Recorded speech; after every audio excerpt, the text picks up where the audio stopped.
The wind blew ash across the ruins of Varelia. Stone towers that once touched the sky now stood like broken teeth against a gray horizon. Fire still crackled, smoke dancing into the blood-red sky. Kailari's fingers trembled as they gripped the hilt of her father's sword. She knelt on the cracked marble floor of the palace courtyard where her father had died. Around her were shattered pillars, alien scorch marks, and silence. Too much silence. She was the last royal. Her people were scattered, hunted. The enemy had taken everything, and now even the sword felt too heavy. Her vision blurred. Blood trickled from a gash on her temple. Her left arm was burned, and her breathing shallow. But she couldn't stop. Not here. Not yet. Footsteps echoed through the rubble. Kyler's heart jumped. She froze. Her ears twitched, listening. Not one pair of feet. Just one, alien, one of the invaders. A bounty hunter. She clutched the sword tighter. It didn't glow any more not since her father fell. Then he stepped into view. Human Kylaris' violet eyes narrowed. He was tall, worn-looking, with scruffy black hair and armor made from mixed scraps, part soldier, part scavenger. A rifle slung across his back. No markings. No army patch. Her father had warned her. Humans are dangerous when cornered, and even more dangerous when they walk alone. She tried to stand, but collapsed on one knee. The human didn't move. He just looked at her, not with pity, not with cruelty, just watched. She slowly raised the sword toward him, point down, both hands trembling. "This was my father's," she said in a broken voice. "They say the one who holds it will protect the bloodline." Silence. The wind whispered between them. The human stepped closer. "You offering that to me?" he said. His voice was deep, tired. A scar ran from his jaw to his neck. Kailari's grip tightened. "I don't have a choice. Do I? You could try stabbing me," he said, with a dry smirk. She shook her head. "If I stab you, I die 10 seconds later. If I trust you, maybe I last 10 minutes more." The human's face didn't change. He walked slowly toward her. Kailari didn't flinch. When he reached her, he knelt. Their eyes locked hers, glowing faintly violet, his cold and storm gray. He reached for the sword. She didn't stop him. His fingers closed around the hilt, and the blade pulsed just once. A faint blue flicker ran along the steel. His eyes widened. "What the hell? You felt it too?" she whispered. He nodded slowly. "That's not tech. It's old. My people say the sword only reacts to truth and war." He rose. To his feet, the sword now in his hand. It felt heavier than it looked. "I'm not your kind," he said flatly. "Why me?" Kailari leaned back against a broken column, breathing hard. "Because my kind are dead, or hunting me." The human studied her, then looked down at the glowing sword. "What's your name?" "Kailari, daughter of King Thalos. He died." "Here," she gestured at the rubble. "And mine's Jace, used to be sergeant. Now I'm nothing." Kailari gave a weak, bitter smile. "Then you'll fit right in." They sat in silence for a moment. Far off, a sound echoed in gents. Flyers. Search drones. Kailari's ears perked up. "They're coming back." Jace looked at the sky, then back to her. "Can you walk?" She shook her head. Not far. He didn't hesitate. He slung the sword across his back and scooped her up in one arm. She gasped, startled. "I didn't say you could carry me. I didn't ask." He ran through the ruins with practiced speed. Kailari clung to him, her heart pounding not from fear of the enemy, but from the fact she was in a human's arms. A stranger. A possible enemy, and yet The sword had reacted as they ducked into an old tunnel below the palace. Kailari whispered, "Why did you take the sword?" Jace stopped. His face was unreadable in the shadows. "Because you looked like you still had hope," he said quietly. "And people with hope usually die trying to keep it." She looked at him. "So you plan to let me die?" "No," he said. "I plan to die with you if it comes to that." Kailari was silent. Then, slowly, she leaned her head against his chest and closed her eyes. In that dark tunnel, hiding from death, a dying princess had chosen her champion, and a human with nothing left to lose had found a reason to fight again. Darkness wrapped around the old palace tunnels like a second skin. Mold clung to the stone walls, and cold air carried the scent of death. The only sound was their breathing, hers, ragged. His, steady. Jace lowered Kailari onto a patch of dry stone and crouched beside her. "You still bleeding?" She nodded, her hand pressed to her side. "Burn wound, not deep, but it stings." Jace said nothing. He pulled a worn cloth from his pack and poured water from a dented flask over it. Kailari watched him in silence. His movements were rough, fast like someone used to pain and short on time. Not gentle, but not cruel. When he pressed the cloth to her wound, she flinched, but didn't scream. "You've done this before," she said through gritted teeth. Jace didn't look at her. "Too many times." He finished cleaning the burn, then reached for a small metal box. Inside were Patch's basic field medkits. Kailari's eyes studied the box. "Human military issue. I was a soldier. A long time ago." She tilted her head. "Why did you stop?" "I stopped when I realized we were killing the wrong people." Kailari went quiet. The flickering light from his torch danced over the curves of her face, over the fine silver lines etched under her eyes, marks of royal birth. Jace noticed, but said nothing. She looked at the sword leaning against the tunnel wall. "You didn't. Answer me. About what? Why you're really helping me." Jace sat back, arms resting on his knees. "I've seen enough war, enough betrayal, enough monsters wearing smiles." He nodded toward the sword. "But that thing, it felt real. Not tech, not illusion. And you didn't cry when you were wounded. You didn't beg. So, that means something." Kailari smiled faintly. "Or maybe I'm just a good liar." Jace gave a small shrug. "Maybe, but I don't think you are." Before she could speak, a soft clicking noise echoed from deeper in the tunnel. Jace stood. Instantly. Weapon out.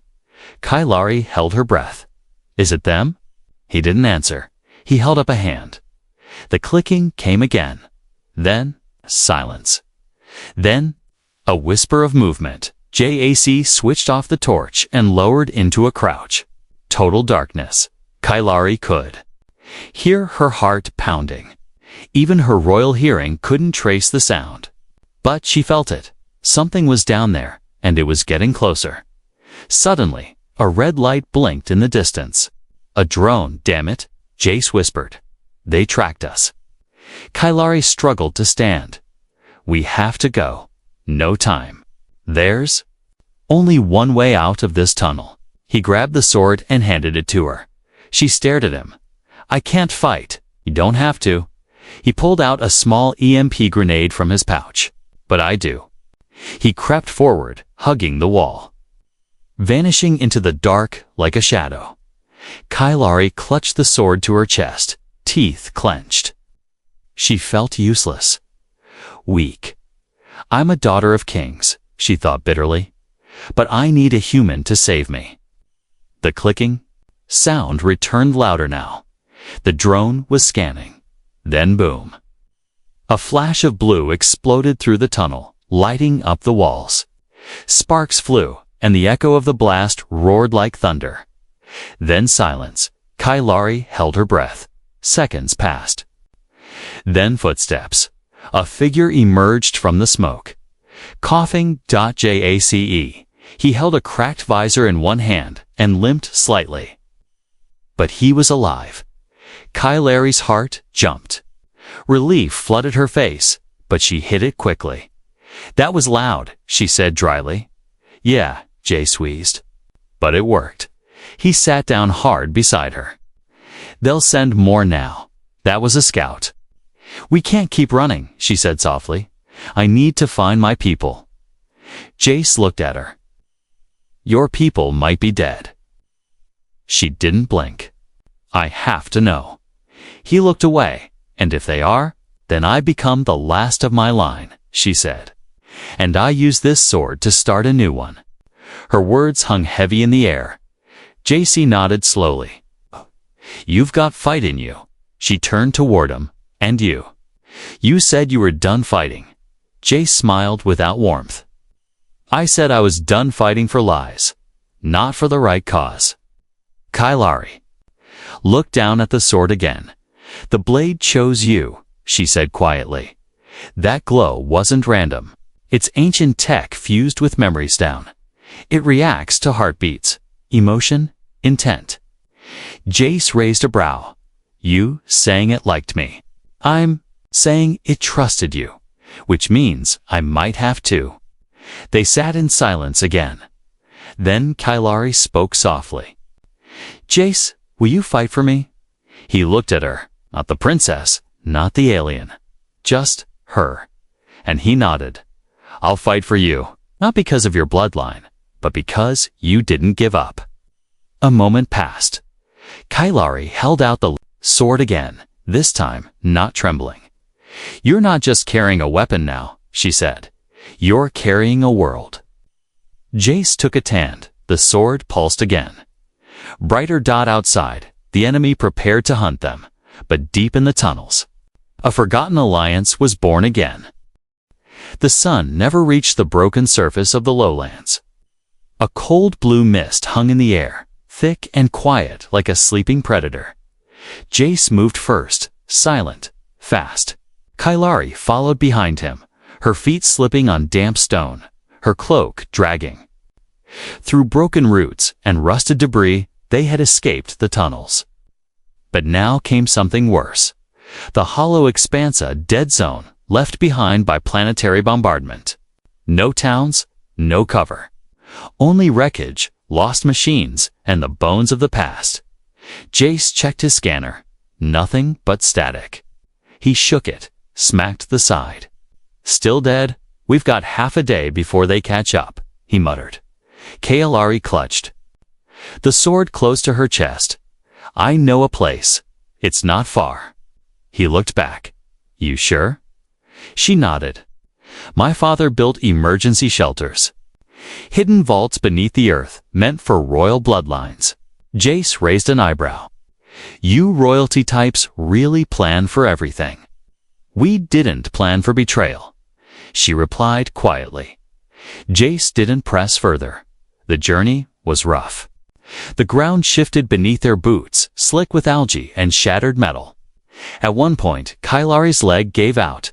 Jace caught her before she fell. "You need to rest." "No, if we stop now, we're dead." He looked at her pale face, her torn robes, the sword still glowing softly by her side. "You're stubborn." "I'm royal," she said with a tired smirk. Same thing, apparently.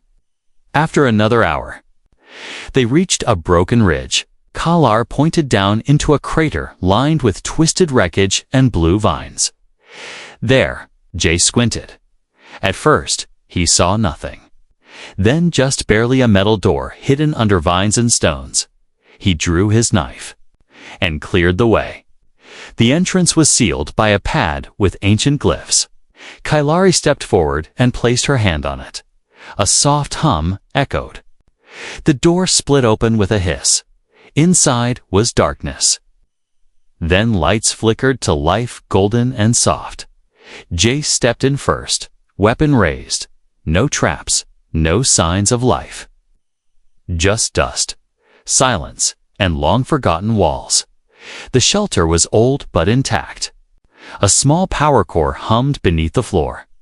There were chairs, crates, water units, and even old royal banners hanging from the walls.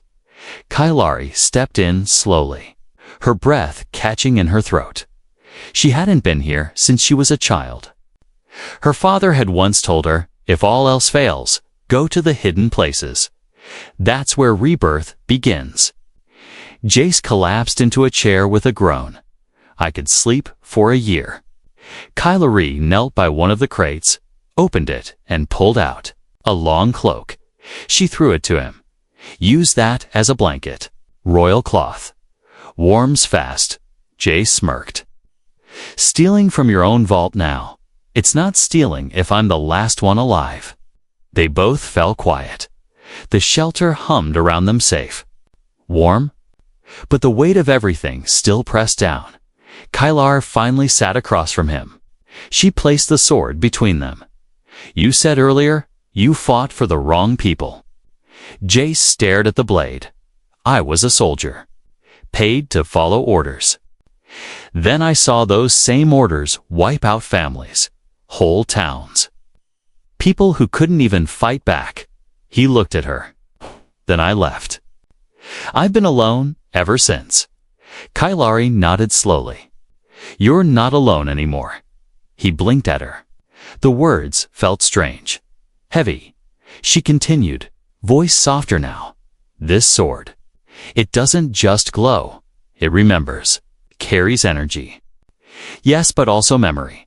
It has chosen only a few in its lifetime. It chose my father once, and now it chose me. Yes, she said.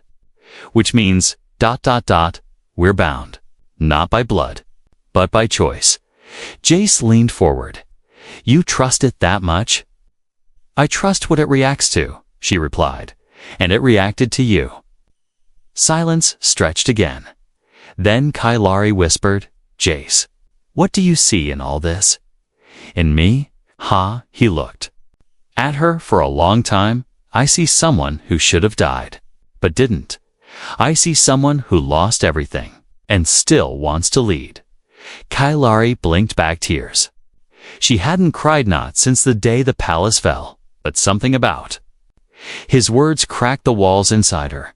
She stood, walked slowly to the wall, and pulled a sword rack from the dust. She placed her father's sword into the holder. This place will protect us for a little while, she said. But when we leave again, it'll be war. Jace nodded. Then I guess we sharpen the blade, and our hearts, as the lights dimmed and the wind howled softly outside. They didn't know who would find them next, friend, foe, or something worse. But for now, the human and the alien princess had found the last safe place in a dying world, and the Sword of Kings glowed faintly, waiting for the next move. The hidden shelter felt like a dream. Warm lights, clean water, silence. But peace never lasted long in Kailari's world. Jace stood at the steel door, sharpening a short combat knife. His hands moved without thought, his eyes scanning the edges of the map Kailari had unrolled on the table. It's a Ford day. Walk to the nearest free territory, he said. If we stay on the surface, we'll get spotted. If we take the underpass routes, there's a risk of collapse. Kailari traced her fingers over the map's glowing surface. Or we wait here until the enemy forgets I exist. Jace raised an eyebrow. You think they'll forget the last princess of Varelia? She gave a soft, tired laugh. No, I guess not. Then a voice echoed from the doorway. They won't forget, and neither will we. Jace spun, gun drawn in a blink. 4 figures stood in the entrance. One of them wore black armor with the crest of Kailari's house, but twisted, burned, and redrawn in blood-red colors.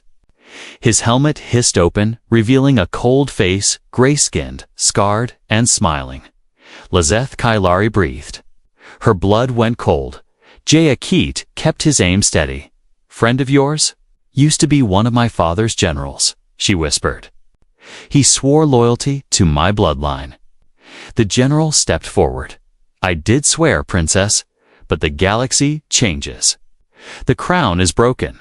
The sword has no meaning anymore. Kylari stepped between him and Jay's, shoulders squared. Then why? Are you here? To take what's left, Lazeth replied. You, the sword, and the human. He waved his hand. Put your weapons down, both of you. We'll take you alive. The bounty is higher that way. Jace glanced at Kylari. She gave a small nod. Then everything exploded into motion. Jace rolled, firing 2 quick shots. One guard dropped. The others spread out, yelling. Kylari leaped for the sword on the wall, her hands trembling but firm. Lazeth moved like a shadow. Before Kylari could strike, he caught her wrist and slammed her into the wall. Jace turned, aimed too late. Lace raised a stun stick and cracked it across her neck. Kylari collapsed, sword clattering beside her. No, Jace roared, charging. Forward, but a shock round from behind hit him square in the back. Everything went black. When Jace woke, his arms were chained above his head. He was kneeling in the center of the shelter, stripped of weapons. Kylari lay nearby, half conscious, her hair soaked with sweat. Blood dripped from her lip. Lazeth paced before them, holding the sword. Funny thing, the general said, turning. The blade in his hands. This sword doesn't glow for me. It should. I'm pure Varelian blood. I led armies. He walked toward Jace, kneeling. But it glowed for you. A human. Why? Jace spat blood. Maybe because it knows a snake when it sees one. Lazeth smiled coldly. You're going to die, mercenary. But first, I want her to see it. He pulled Kylari up by her hair. She winced, but met his eyes. I'll never call you ruler. She hissed. You don't have to, Lazeth said. Once the champion falls, the sword is mine by conquest. He stepped into the dueling circular.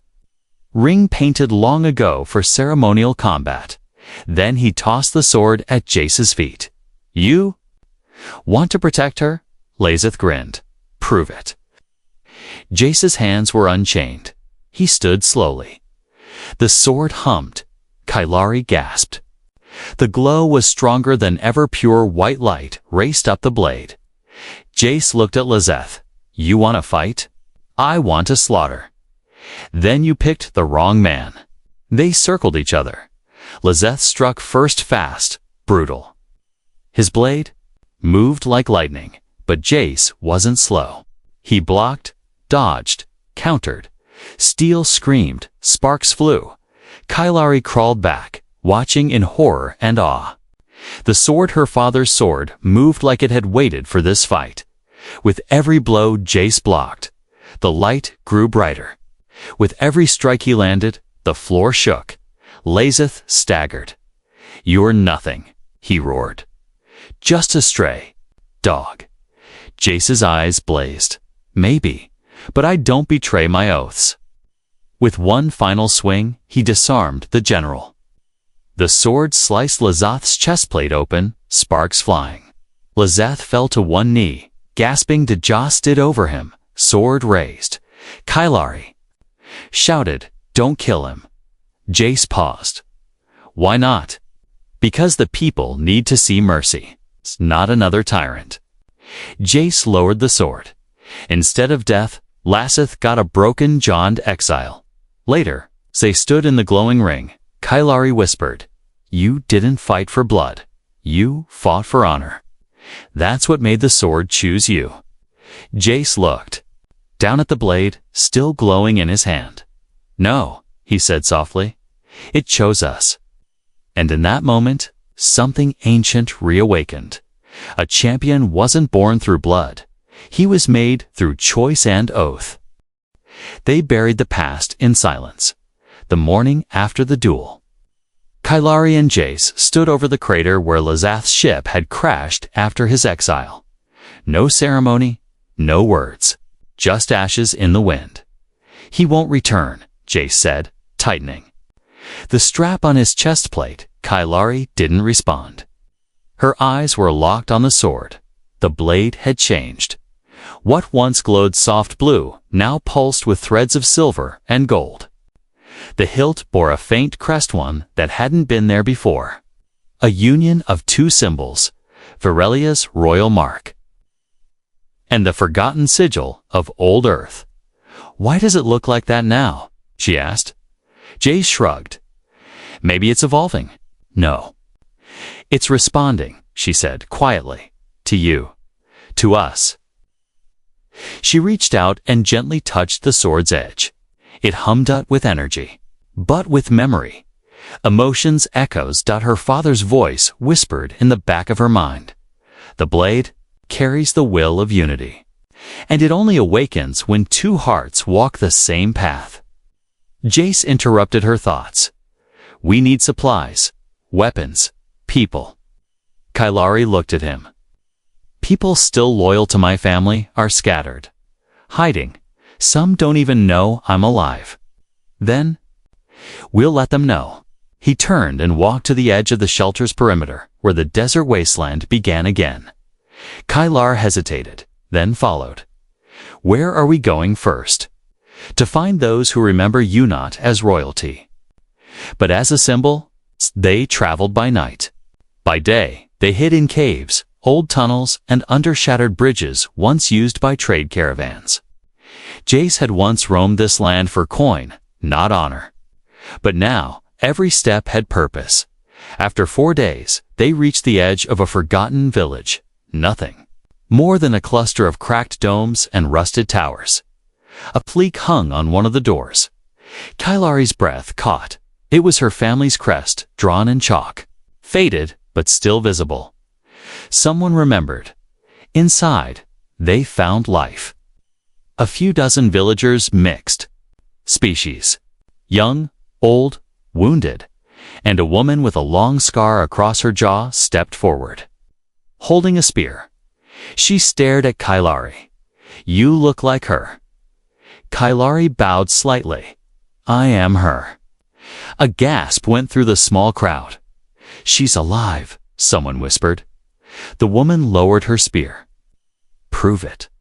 Kylari stepped aside, and Jace unsheathed the sword. The blade ignited with a hum so powerful it vibrated through the air. Silver and gold light danced across the walls. The woman fell to one knee. "Asara bows before the true heir," she said. Others followed. Kylari didn't smile. She didn't raise her voice in pride. She simply said, "I don't want your kneeling. I want your strength. I want your hearts." One old alien stepped forward. "What's changed, princess?" She glanced at Jace. "He did," she said. "And so did I. We don't fight for thrones anymore. We fight to rebuild a world where no one bows again." Murmurs filled the room. Then applause. Then cries of joy. Hope had returned. Later that night, as the fire crackled, Jace sat sharpening a new blade made from local scrap. Kylari sat across from him, brushing dust from her cloak. "You spoke like a queen today," he said. "I didn't feel like one." "That's why it worked." She tilted her head. "And you? You still just my champion." Jace paused. "Maybe I'm something more," he said. Kylari smiled softly, then looked at the sword leaning beside them. "It's still glowing. Always does when we're near each other. You think it knows something we don't?" Chuckled. "Probably." She leaned back. "We need more than speeches and swords. We need numbers. Fighters." "There's a resistance in the lowlands," Jace said. "Not loyal to your crown, but loyal to freedom. They might listen if we show them unity. Then we go at first light." But the sword had one more secret. That night, Kylari touched it again, bare skin to metal, and the world shifted. She stood in a memory, not her own, a great battle. Her father stood tall, sword in hand, and beside him, a human woman, laughing. Fighting an alliance long buried by time. The blade wasn't just a weapon. It was a beacon once used to bind to worlds. Two species. Kylari woke with a gasp. She looked at Jace, leaping nearby. The sword had chosen them because it remembered what unity once looked like, and it wanted that again. Only this time, it would be stronger. This time, the fire wouldn't. Fade. Asterisk. The wind howled across the lowlands, dry and sharp like blades on skin. The land was cracked open, burned from orbital strikes, and scorched by time. Smoke from distant firefields drifted in black ribbons across the sky. Jace tightened the strap on his chest armor. "If this is the resistance," he muttered. There. Not doing much resisting, Kylar stood beside him, her cloak whipping in the wind. They were once strong, before they lost hope. They had reached the ruins of what was once Outpost Redwall, a major rebel camp during the early days of the invasion. Now, it was just sand, rusted barricades, and watchful eyes behind rifle barrels. As they approached the gate, 2 guards stepped forward, gruff, hard-eyed men. One was human. The other, insectoid with cracked mandibles and cybernetic legs. No one enters unless they bleed for the cause. The human barked. Kalar didn't flinch. "I've bled. I've lost a kingdom." The insectoid hissed. "And you brought a royal sword to rebel land." Jay stepped forward, voice calm but firm. "We're not here for a throne. We're here for a fight." The human sneered. "We've heard that before. From soldiers, from priests, from so-called saviors, they all die." Kylari held out the sword. "Then let us die, proving we're not like them." The gate creaked open. Inside, the camp was half military base, half graveyard. Wrecked vehicles, makeshift shelters, wounded. Fighters resting near cracked heaters. No one smiled. No one looked curious. They only stared at her. And at Jace, a large tent in the center bore a banner of fire, symbol of the Iron Flame Brigade, one of the last independent rebel groups left alive. Inside, a woman waited. She was tall, one eye blind, the other sharp as a blade. Her skin was pale with war tattoos, her voice like gravel. "I know who you are, Kylari," she said, crossing her arms. "And I know what that sword means." Kylari bowed her head. "Then you know why we're here." The woman laughed. "You're here to recruit an army. But this isn't a fairy tale, princess. You think showing up with a shiny blade and a human will make us march?" Jace spoke up. "No, but showing you the truth might." She raised an eyebrow. "Truth." Jace stepped forward and drew the sword. Its golden and silver light filled the tent, casting shadows in the corners. Gasps echoed outside as others saw the glow from afar. The leader stepped back. "What? What is that?" "It's memory. Well, unity," Kylari said. "This sword was forged when your ancestors stood beside mine. Human and alien one cause. That light only shines when 2 hearts are bound by the same fight." The woman narrowed her eyes. "And what do you want?" Kylari didn't hesitate. "Not a crown.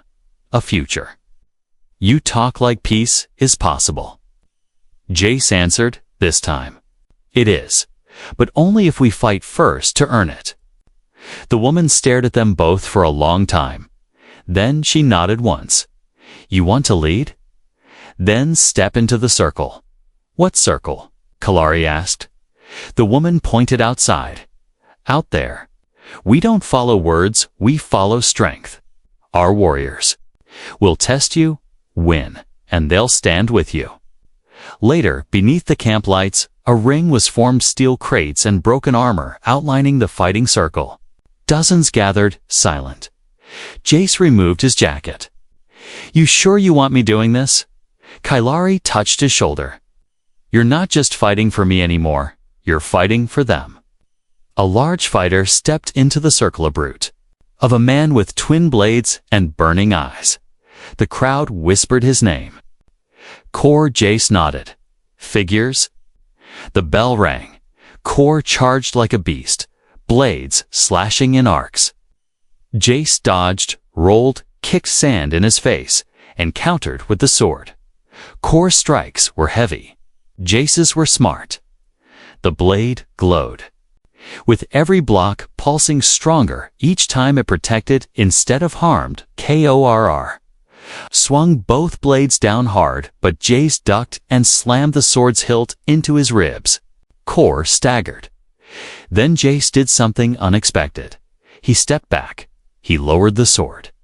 Kor froze. "What are you doing?" he barked. "I'm not here to kill you," Jace said.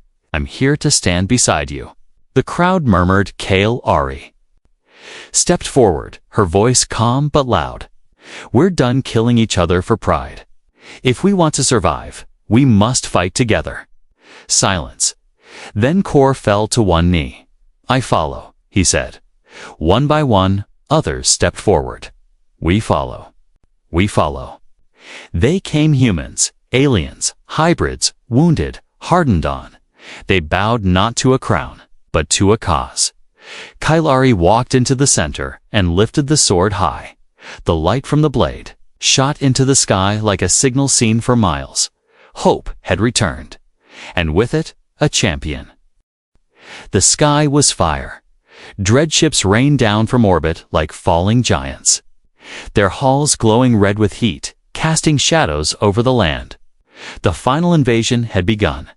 Inside the rebel camp, fighters scrambled to defensive positions. Sirens howled. Mechs powered up. Energy shields flickered to life across barricades. Kailari stood at the front line, her cloak fluttering in the hot wind. The royal sword pulsed in her grip, brighter than ever before. Jace stood beside her, armor patched, rifle loaded, sword sheathed on his back. "You ready for this?" he asked. Kailari didn't blink. "No, but I don't need to be ready. I need to stand."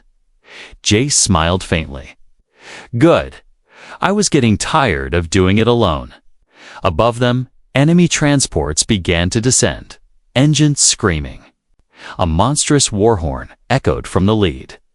Dread ship. It wasn't just an attack, it was an execution. The enemy's forces hit hard black-armored troops. Drones with spinning blades, four-legged walkers crushing ground under steel limbs. Jace led. The charge, sword in hand. With every swing, the blade left streaks of light in the air. It hummed, louder, feeding on his resolve. Kailari fought beside him, using an energy spear pulled from the ancient vaults. She moved like flame, graceful and precise, her eyes glowing brighter with every strike. But the enemy was endless. One walker smashed through the outer gate. Another squad breached the eastern flank. Rebels were falling. Kailari turned to Jace, breathing hard. "We can't hold them all." He looked at the sword. "Then maybe it's time we stop trying to hold and start pushing back." In the center of camp stood the old command tower, tall, cracked, and nearly forgotten.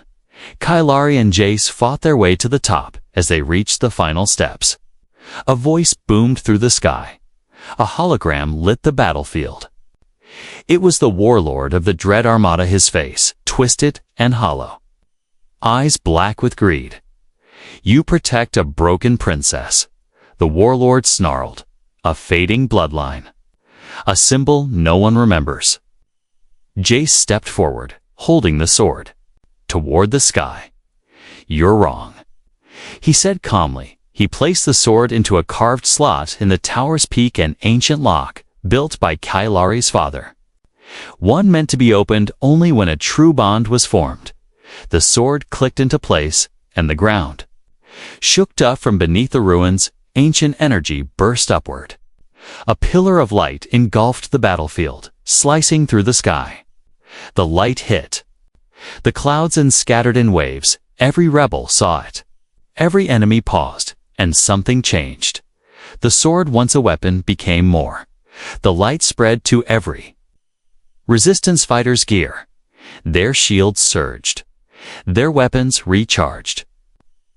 Pain dulled. Hope returned. Kailari's voice echoed through the battlefield. broadcast through the tower's speakers. This is not the sword of a princess. This is not the weapon of a forgotten world. This is the heart of unity. Human and Varelian, standing side by side. Jace looked up at her, eyes wide. That's new. She grinned. I just stopped being a runaway. I've become a leader. Then she looked at him, truly looked, and you're not just my champion anymore. You're my equal. With the tower activated, the tide turned. The walkers faltered. Drones dropped. Even the dreadships overhead hesitated. The rebels pushed forward.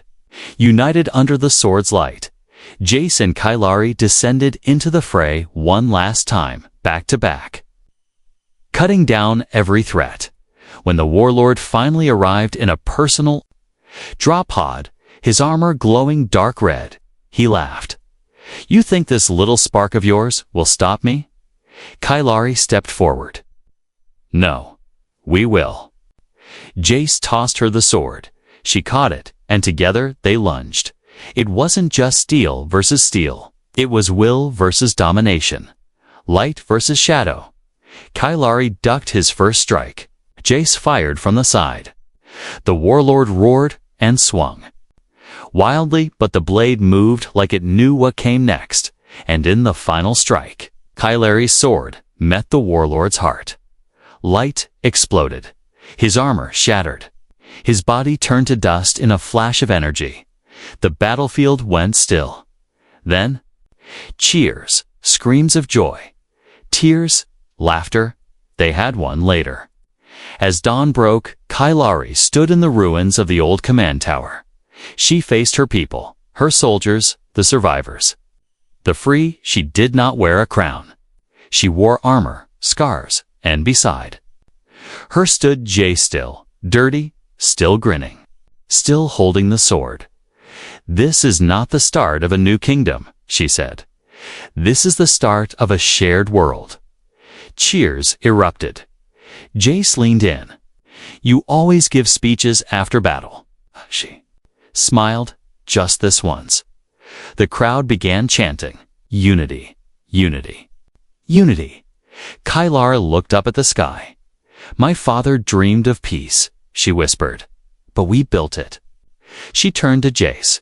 Together, he nodded, and the sword glowed one final time, then faded. Its purpose fulfilled. Not as a symbol of war, but as a bridge between two hearts who chose hope over history.